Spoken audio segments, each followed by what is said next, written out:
vivi uma vida, mas eu considero que minha vida se resume em 5 anos.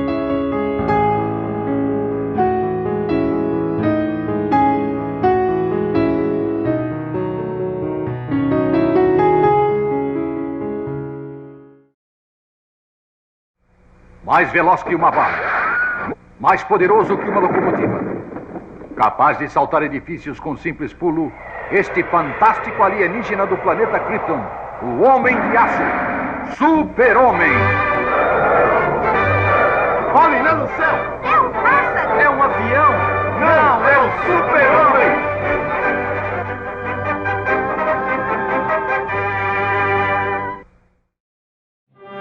Em julho de 1938, o mundo assiste perplexo à chegada do primeiro super-herói dos quadrinhos como conhecemos hoje, um personagem que viria a categorizar este gênero. Um ser alienígena, com uniforme e capa, voador e com superpoderes capazes de combater o mal e proteger os habitantes da Terra. Nesta época, já existiam outros personagens de quadrinhos candidatos a este título, como Buck Rogers, Flash Gordon e até mesmo John Carter of Mars, que foi para os quadrinhos em 1939. Mas foi o Super-Homem que encantou o Gelati. Hoje nós vemos, pegamos uma história em quadrinhos, só se vê luta, sem finalidade, sem motivo, sem motivação, que não se entende, às vezes é um emaranhado. Naquela época não, era o bem estava lutando contra o mal, nas partes de personagens de super-heróis. Como havia também aventuras de ficção científica, que sempre foi meu campo. Foi neste cenário, com esta novíssima forma de comunicação, que cresceu Altair Gelati. Em apenas 5 meses depois de ser lançado nos Estados Unidos, seu país de origem, Gelati, então, com 7 anos, 2 meses e 19 dias, vê Superman chegar ao Brasil pelas páginas do tabloide A Gazetinha, em 20 de dezembro de 1938. O sucesso foi instantâneo. As crianças e adultos ficaram encantados com as aventuras do Super-Homem. Logo, os tabloides foram inundados de super-heróis de todos os tipos.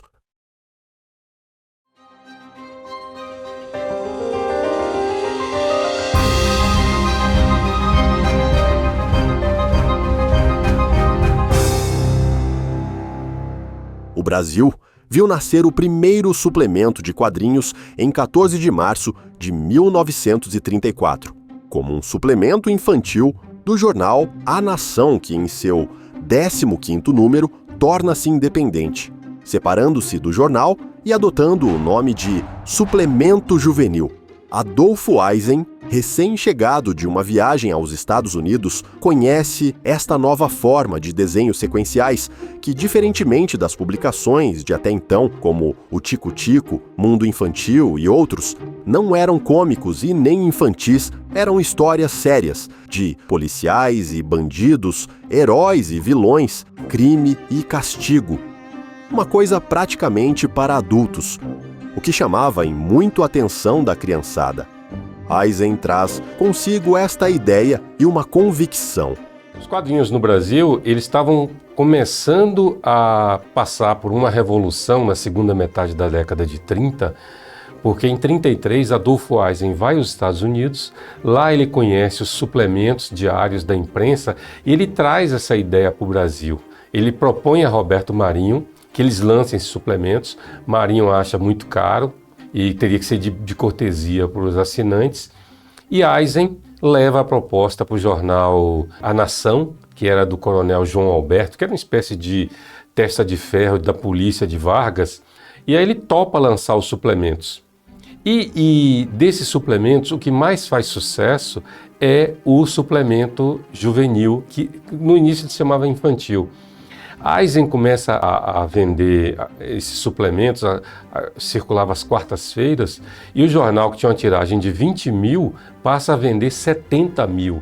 Eu nem me lembro bem quando foi a primeira vez que eu vi uma revista em quadrinhos, mas eu lembro que meu pai, quando eu era muito jovem, ele fez uma viagem para São Paulo e trouxe de recordação para mim e para o meu irmão uma revista Pato Donald e uma Zé Carioca. Naquele momento, eu e meu irmão já sabíamos que seríamos colecionadores de revistas em quadrinhos. Aquilo não era só uma revista para nós, era um tesouro que nosso pai tinha trazido da viagem e nos chamou muito a atenção. As páginas coloridas, o papel, a textura, o cheiro, aquilo nos pegou de jeito e nos tornamos colecionadores de revistas em quadrinhos. Não demorou muito para que eu e ele acumulássemos bastante revistas. Nós fazíamos peregrinações pelas bancas de revistas em Porto Alegre, que eram muitas naquela época, em busca de novas revistas para a nossa leitura e para a nossa coleção.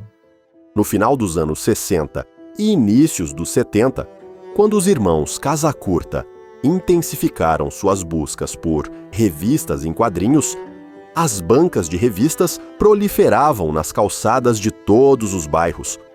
Assim como revistas novas, a maioria delas sempre tinha um pequeno estoque de revistas usadas.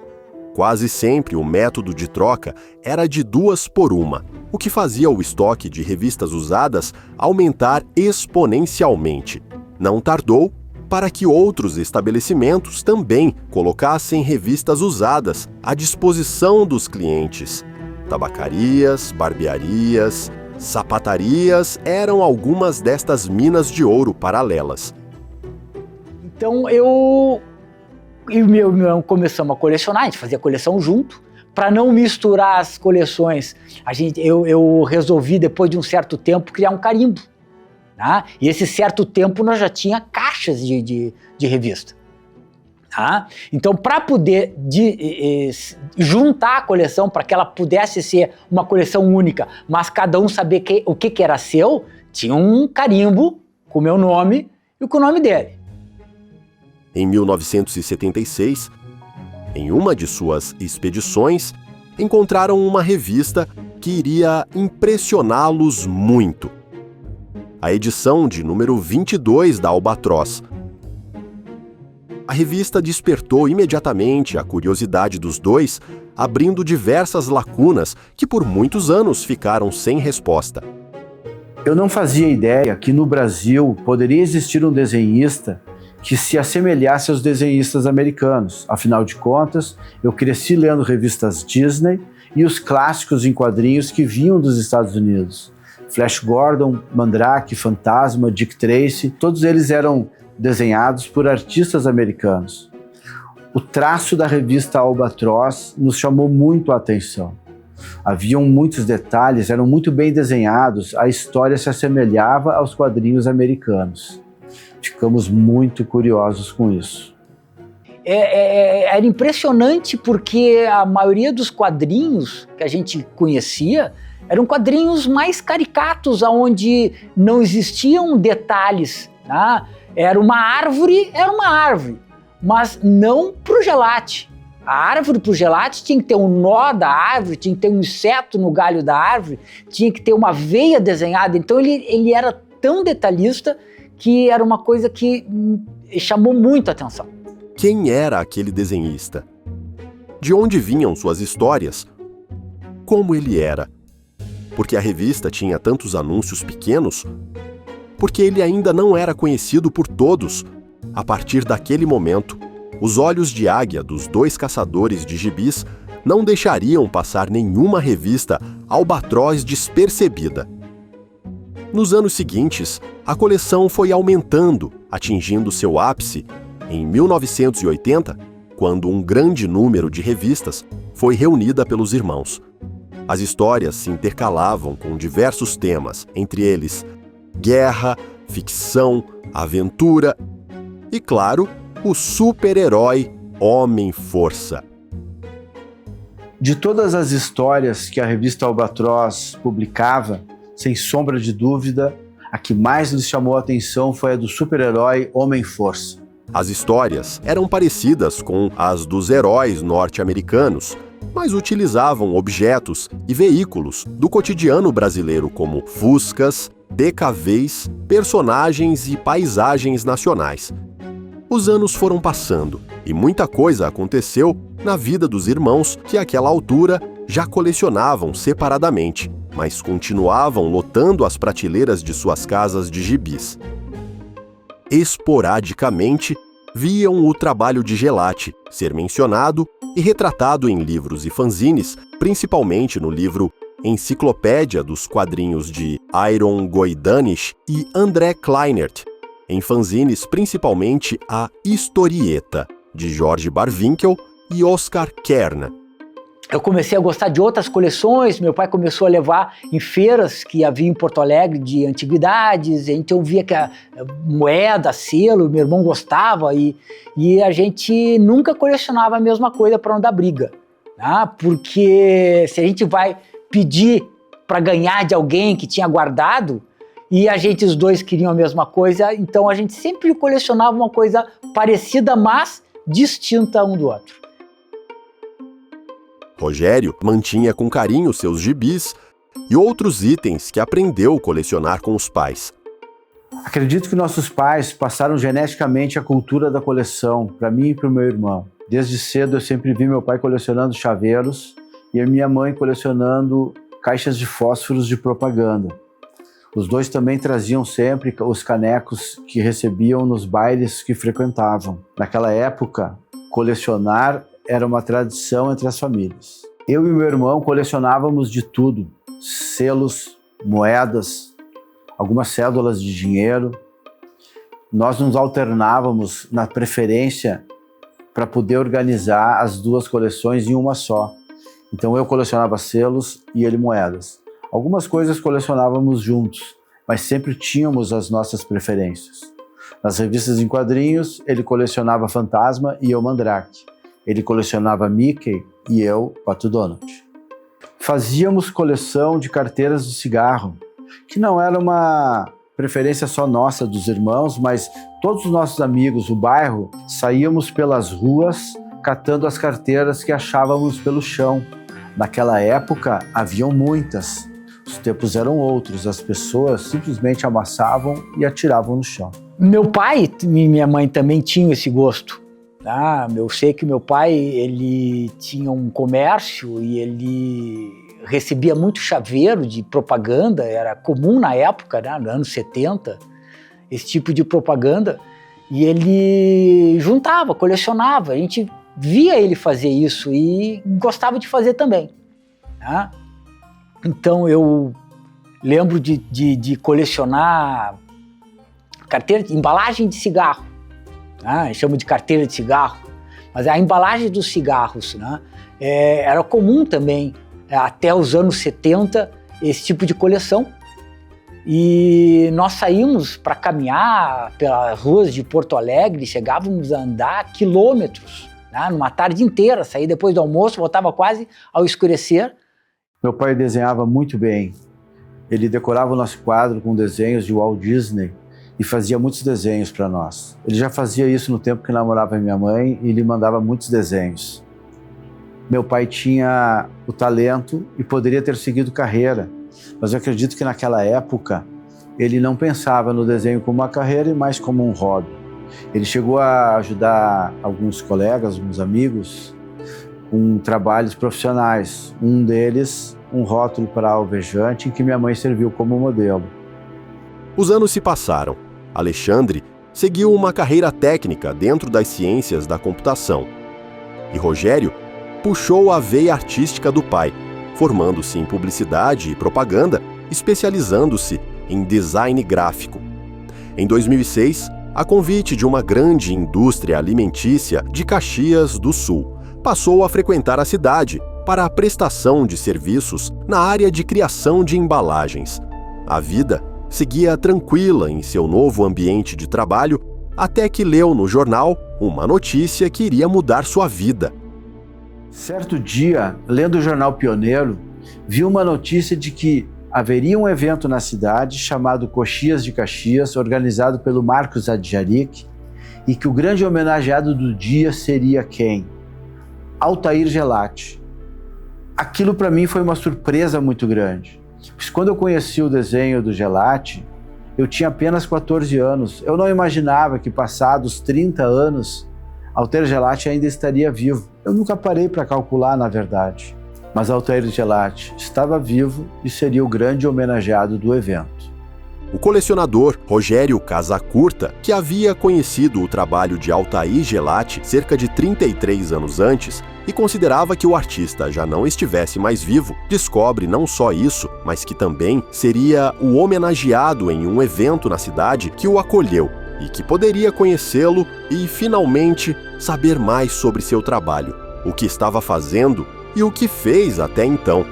Ligou para seu irmão, que igualmente teve a mesma reação.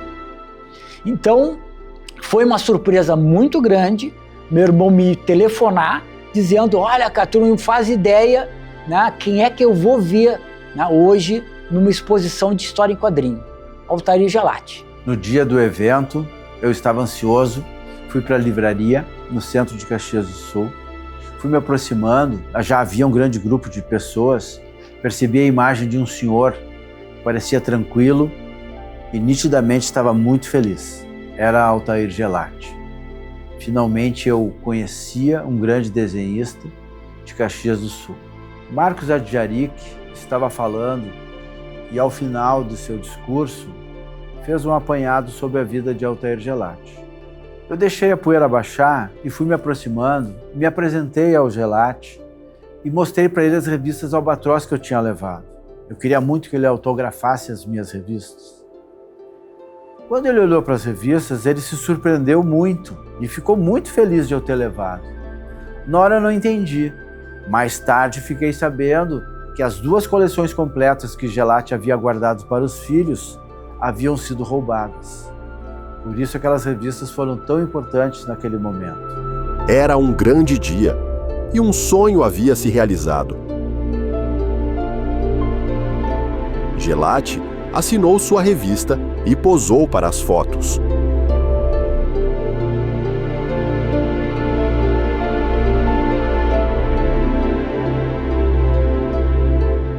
Mas ainda havia uma coisa intrigando Rogério.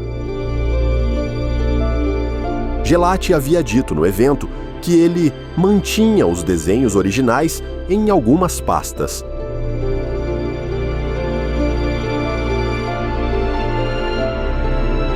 Como bom apreciador e colecionador de desenhos originais de quadrinhos, pediu para vê-las. Eu simplesmente não podia acreditar no que via. O Gelati tinha guardado todos os desenhos, as histórias em quadrinhos que ele havia feito para todas as revistas Albatroz. Não só as histórias em quadrinhos, mas os desenhos coloridos a guache que ele usou para as capas das revistas. Eu vendo aquele tesouro na minha frente, os originais, passou pela minha cabeça que de alguma forma aquelas histórias poderiam ser republicadas e deveriam ser republicadas. Eu só não sabia como. Mas Rogério ainda precisava saber se Gelati aprovaria sua ideia. Não sabia se os direitos eram de alguma editora ou se por qualquer razão as histórias já teriam um outro destino. Ao final do evento, Rogério revela sua admiração e sugere republicar as histórias do Homem-Força e todas as outras para divulgar o trabalho de Gelati para as novas gerações. Embora não tenha uma ideia clara do que fazer, pergunta o que ele acharia de republicar suas histórias em um livro. Gelati não só aprova sua ideia, como fica entusiasmado com a possibilidade. Era tudo o que ele precisava escutar.